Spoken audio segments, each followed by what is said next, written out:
Audio Jungle.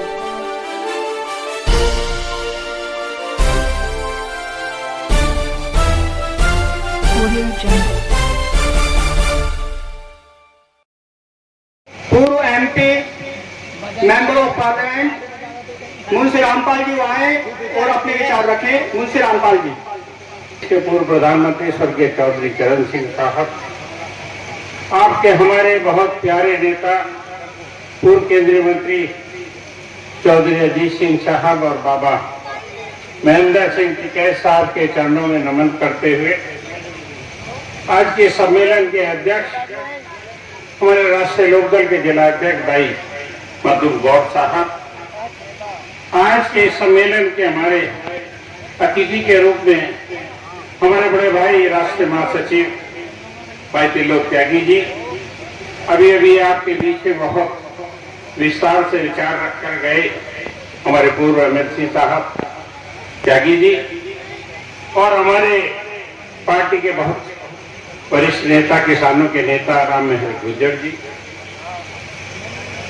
भाई राहुल जी, भाई नीस अंसारी जी और प्रोफेसर अब्बास साहब, और मंच पर बैठी हमारी महिला प्रकोष्ठ की जिला अध्यक्ष और उनके साथी मातृशक्ति, सम्मानित मेरे बुजुर्गों, साथियों, दोस्तों, सबसे पहले मैं आप सबका धन्यवाद देना चाहता हूं, आप सबका आभार व्यक्त करना चाहता हूं कि हमारे राष्ट्रीय अध्यक्ष माननीय जयंत चौधरी साहब ने जो संदेश हमारे नेता माननीय चौधरी अजीत सिंह साहब हमारे लिए छोड़ गए, भाईचारे का संदेश, तो हमारे राष्ट्रीय अध्यक्ष माननीय जयंत चौधरी साहब ने उत्तर प्रदेश के तमाम जिला अध्यक्षों को यह निर्देश दिया है कि जो इस समय की मौजूदा सरकार भाईचारा समाप्त कर सत्ता में काबिज है, उसको उखाड़ने के लिए हमको भाईचारा सम्मेलन करने चाहिए। और उसके तहत जो आप यहाँ लोग इतनी बड़ी संख्या में आए, मैं आप सबका धन्यवाद देना चाहता हूँ,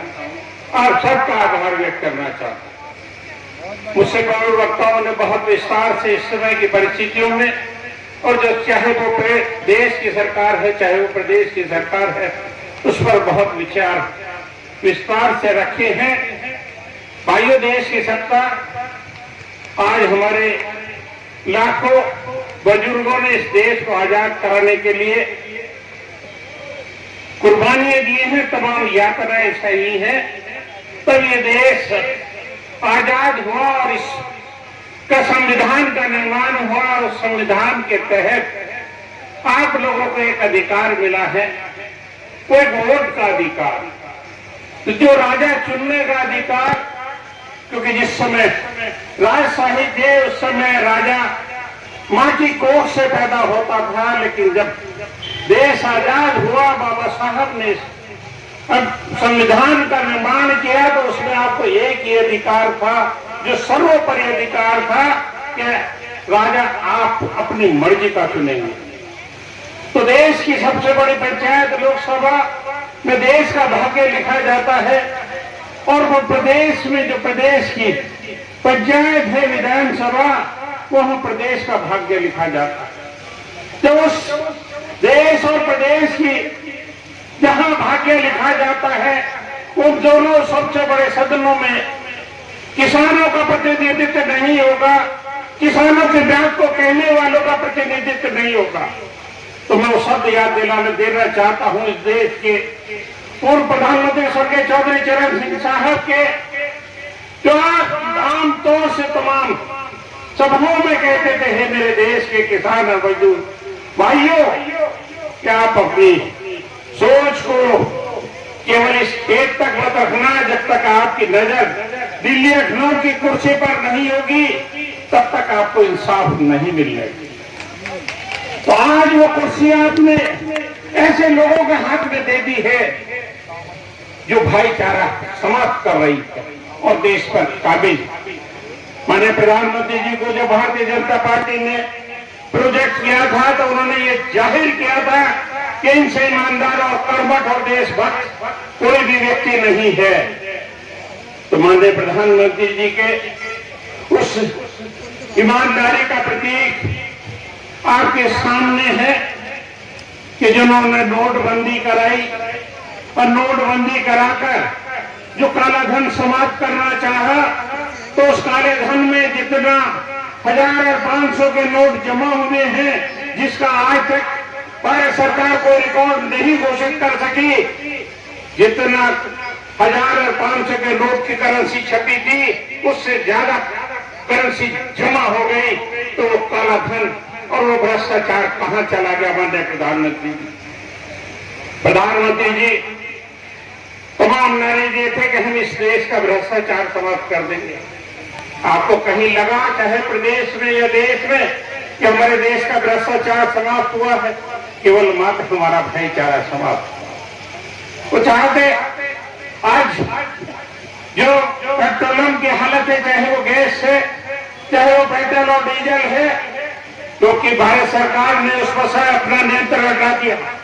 और नियंत्रण हटाते ही जो तेल की कंपनियां हैं, जो प्राइवेट हाथों में भारत सरकार ने पहुंचा दी, जो देश की संपत्ति को लुटवा दिया, उसका हालत यह है कि वो प्राइवेट कंपनी वाले अपनी मर्जी से बेच रहे हैं। उसी के समानांतर आज जो खाद्य सामग्री जो है, वो गेहूं हो, चाहे चावल हो, दाल हो, तेल हो, उनको भी सरकार की नियत और सोच यही है कि इस पर से भी हमारा नियंत्रण हट जाए और लालाओं के घरों में ये पहुंच जाए, पूंजीपतियों के घर में ये इसका स्टॉक हो जाए और वो अपनी मनमर्जी से इसे आम लोगों को बेचे। तो उसकी भी हालत वो यही बनाना चाहते हैं जो आज हालत आपके डीजल, पेट्रोल और गैस की है। तो भाई वो आज जो कृषि कानून जिसके लिए देश के प्रधानमंत्री कहते हैं, ये हमने किसानों के फायदे के लिए, उनको अधिक लाभ के लिए कानून बनाया है। वो कानून उनके लाभ के लिए, वो कानून पूंजीपतियों के लाभ के लिए। तो आने वाला हमारे नेता माननीय जयंत चौधरी साहब की कथनी और करनी में अंतर नहीं। वो जो मुंह से कहते हैं वो करके दिखाते हैं। वो बहुत साफ सुथरी सोच के व्यक्ति हैं। यदि आप चाहते हो कि किसान और मजदूरों की लड़ाई लड़ने वालों के हाथ में प्रदेश और देश की सरकार हो, तो आपके कहने से या मेरे कहने से या माननीय त्यागी जी के भाषणों से वो बदलाव नहीं आ सकता। जब तक आप विधानसभा, लोकसभा में किसानों की लड़ाई को लड़ने वाले, उनकी बात को कहने वाले अगर सदन में लोगों को जिताकर नहीं भेजेंगे, तब तक हम आप लोगों की मदद करने में मजबूर रहे। तो मेरा आपसे यही अनुरोध है इस सम्मेलन के माध्यम से कि जो आपको प्रजातंत्र में, संविधान में अधिकार मिला है वोट का, उस वोट के अधिकार को आप धर्म और जाति के नाम पर न दे। वो ये देखे कि कौन हमको स्वास्थ्य विभाग में यदि कहीं हमको इलाज कराना पड़े तो कम से कम खर्चे पर और मुफ्त में हमारी सेवा कर सकता हो। जो हम पे सड़कों पर चलने में अधिक सड़क टैक्स में ले, ऐसी सरकार हमारी होनी चाहिए। जो रेल में चलने के लिए जो निजी हाथों में बेच रहे हैं, जहां उनकी मनमर्जी का हमको किराया देना पड़ेगा, ऐसे हाथों में सरकार ना। बिजली की हालत आपके सामने है कि गरीब आदमी या गरीब किसान जो सरकार की दरें हैं उसको बर्दाश्त नहीं कर सकता। तो ऐसी सरकार हमारे हाथ में होनी चाहिए जो गरीबों के हक की बात को सोचे, जो आपके बारे में सोचे। औरतें और जिससे गरीब का दबा कुचला बच्चा जब तक शिक्षित नहीं होगा वो कैसे उन्नति करेगा? आज शिक्षा को भी व्यापार बना दिया। बिना पैसे वाले का बच्चा न डॉक्टर बन सकता है, न इंजीनियर बन सकता है। ये हालत इस सरकार ने बना दी।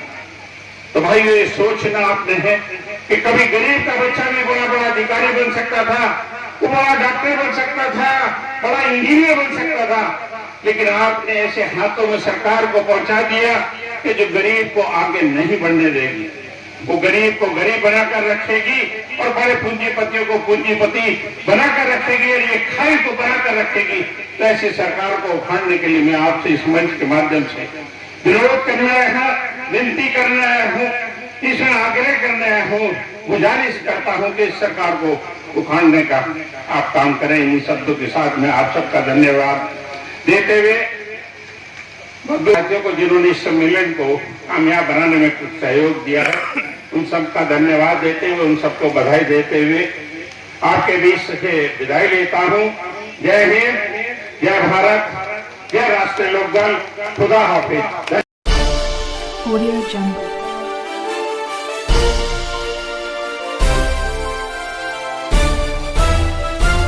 Audio Jungle.